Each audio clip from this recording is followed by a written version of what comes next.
सभी को praise the Lord. जय मसीह के भाई और बहनों, आइए हम लोग देखेंगे परमेश्वर की जीव वचन उत्पत्ति का पुस्तक अध्याय 27 का हम लोग देखेंगे 26 से। देखिए भाई और बहनों, यहाँ पे लिखा गया है कि तब उसके पिता इसहाक ने उनसे कहा, हे मेरे पुत्र, निकट आकर मुझे चूम।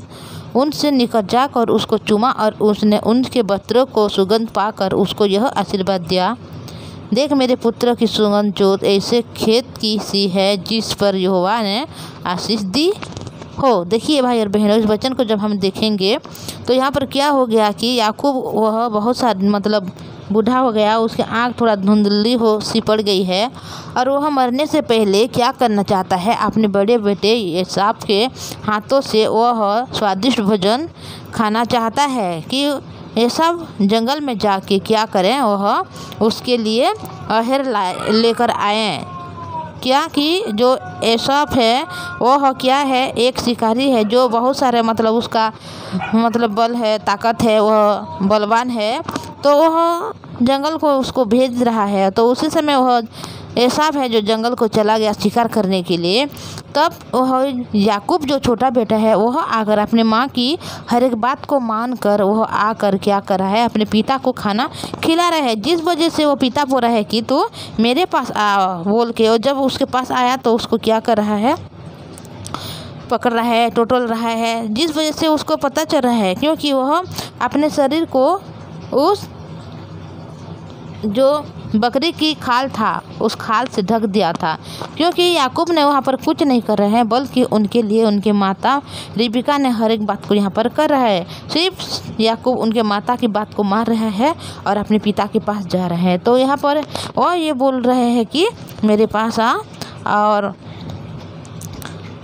मुझे चूम बोल के यहाँ पर पिता इसहाक ने बोला। तो उसने निकट जाकर उसको चूमा और उसके वस्त्रों का सुगंध पाकर उसको यह आशीर्वाद दिया। देखिए, जब वह चूम रहा था तो उसी समय उनके पिता को पता है कि उनके बड़े बेटे का वस्त्र का सुगंध क्या है, तो वह बड़े बेटा का वस्त्र को लेकर छोटा बेटा याकूब ने पहना है, जिस वजह से वह वस्त्र का सुगंध को जो वह अपनी देख रहा है, सुगंध को ले रहा है, तो उसी समय उसको पता चल जा रहा है कि ये बड़ा बेटा का वस्त्र है। वस्त्र है सिर्फ बोल के वो नहीं सोच रहा है, बल्कि ये सोच रहा है कि ये मेरा बड़ा बेटा ही है। तो इसको ऐसे आशीष दे रहा है कि देख मेरे पुत्र की सुगंध जो ऐसे खेत की सी है जिस पर यहोवा ने आशीष दी हो।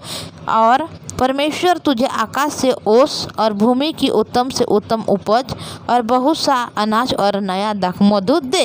राज्य राज्य के लोग तेरे अधीन हो और देश देश के लोग तुझे दंडवत करें। तू अपने भाइयों का स्वामी हो और तेरी माता के पुत्र तुझे दंडवत करें। जो मुझे शाप दे वे आप ही शापित हो और जो तुझे आशीर्वाद दे वे ही आशीष पाए। देखिए भाई और बहनों, ये जो है आशीर्वाद इसहाक ने अपने बड़े बेटे को देना चाहता है, पर उसको पता नहीं कि ये उसका बड़ा बेटा नहीं बल्कि छोटा बेटा है, और वह अपने बड़ा बेटा समझकर हर एक आशीष को यहाँ पर दे दिया है। भाई और बहनों, देखिए इस वचन को जब हम देखते हैं, पहले जब रिबिका ने गर्भवती थी तो उनके कोख में क्या हो गया था, दोनों झगड़ा करने लगे कोख के अंदर में, तो उसके पेट में बहुत सारे दर्द हो रहा था। तो उसी समय रिबिका ने परमेश्वर से पूछा था कि ये परमेश्वर ये क्या हो रहा है बोल के।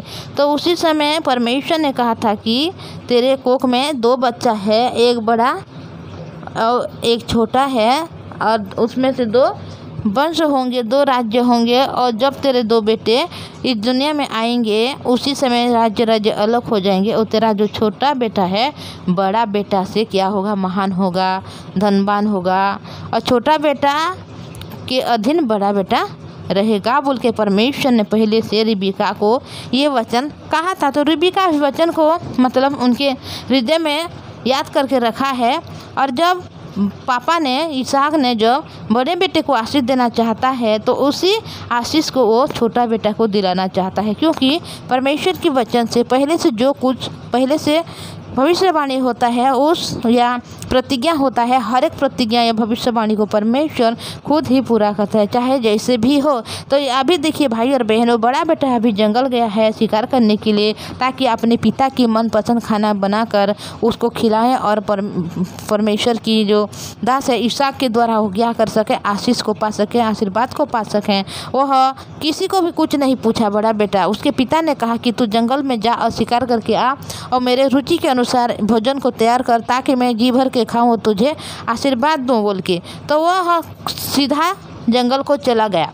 वो अपनी माता को पूछ सकता था कि क्योंकि एक पिता के रुचि के अनुसार भोजन कौन बना सकता है, उनके माता ही बना सकता है।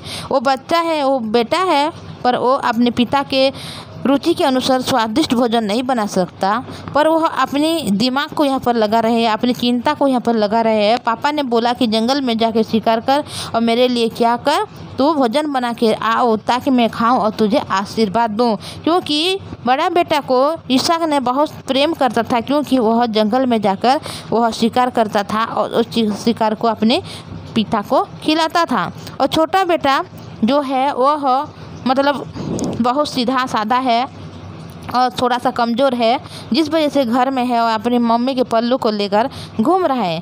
तो छोटा बेटे को इतना प्रेम नहीं करता, बल्कि माँ रिबिका है जो छोटे बेटे को प्रेम करते हैं। क्योंकि परमेश्वर ने पहले से कहा है कि छोटा बड़ा का क्या हो जाएगा, बड़ा से उत्तम होगा, मतलब बड़े बेटे को छोटा राज्य करेगा, ऐसे बोल के परमेश्वर पहले से भविष्यवाणी की थी। तो अभी क्या हो गया, बड़े बेटे को वह आशीष देना चाहता है, आशीर्वाद देना चाहता है, पर अभी बड़ा बेटा का हर एक आशीर्वाद कौन ले गया, छोटा बेटा ले जा रहा है। भाई और बहनों, मनुष्य हम लोग जब हैं तो हम अपने हिसाब से हर एक काम करना चाहता है। देखिए बड़ा बेटा अभी जंगल को गया है और उनको आने से पहले छोटा बेटा क्या कर रहा है, हर एक आशीर्वाद को ले लिया है।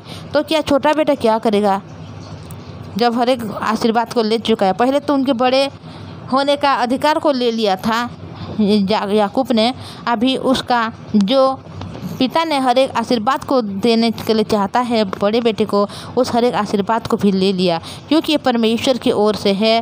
क्योंकि जो छोटा बेटा इसहाक है वो अपने हिसाब से, अपनी सोच विचार से नहीं चल रहा है, बल्कि उनके माता रिबिका की सोच विचार से, उनके रिबिका की जो भी बोल रहा है हर एक उनके हिसाब से चल रहा है। यहाँ पर छोटा बेटा कुछ भी नहीं कर रहा है, बल्कि अपनी माँ जो बोला कि तू 2 बकरी ला, तो वो जाके क्या कर रहा है, 2 बकरी को लाया और अपने माँ को दे रहे हैं। और माँ हर एक काम को यहाँ पर तैयार कर रहे हैं, उनके लिए रोटी बना रहे हैं, उनके लिए जो स्वादिष्ट मांस है वो बना रहे हैं।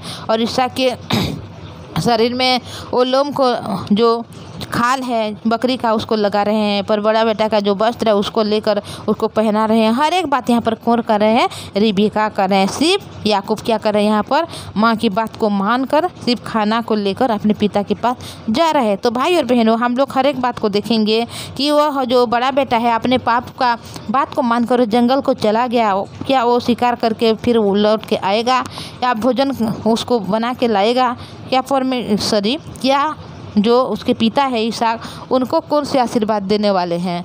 और छोटा बेटा जब आशीर्वाद को ले चुका है तो उसको क्या करेंगे, हर एक बात हम लोग धीरे धीरे करके देखेंगे भाई और बहनों। तो मैं आज इतना ही बोलूँगी। तो देखिए हम लोग हर एक दिन ऐसे वचन को सुनेंगे धीरे धीरे करके, और परमेश्वर की जीवित वचन को हम लोग जानेंगे। तो मैं आप लोगों को रिक्वेस्ट करती हूँ भाई और बहनों, अगर आपने इस चैनल में नहीं आई है तो इस चैनल को सब्सक्राइब, शेयर और लाइक कीजिएगा, ताकि जब मैं वीडियो अपलोड करूंगी सबसे पहले आप इस वचन को सुनने पाएंगे। तो आइए हम प्रार्थना करेंगे।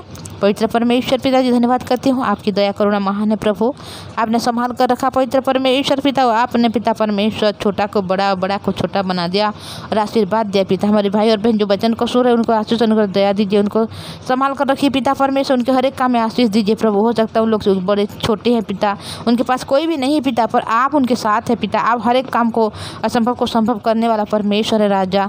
हमारे भाई बहन के जीवन के हर एक दुख को दूर कीजिए, उनके परिवार के सदस्य को संभाल कर रखना प्रभु। रोगी दुखी में पीड़ित है प्रभु, उनको चंगाई दीजिए। आपने हमारे प्रार्थना को सुना, हम विश्वास करते प्रभु। सुसमाचार के लिए अपने जीवन को व्यतीत करने वाले हमारे भाई और बहन को आशीष दीजिए। आप प्रार्थना सुना है, उत्तर दिया, धन्यवाद। यीशु के नाम से मांगती हूँ, आमीन। Praise the Lord. थैंक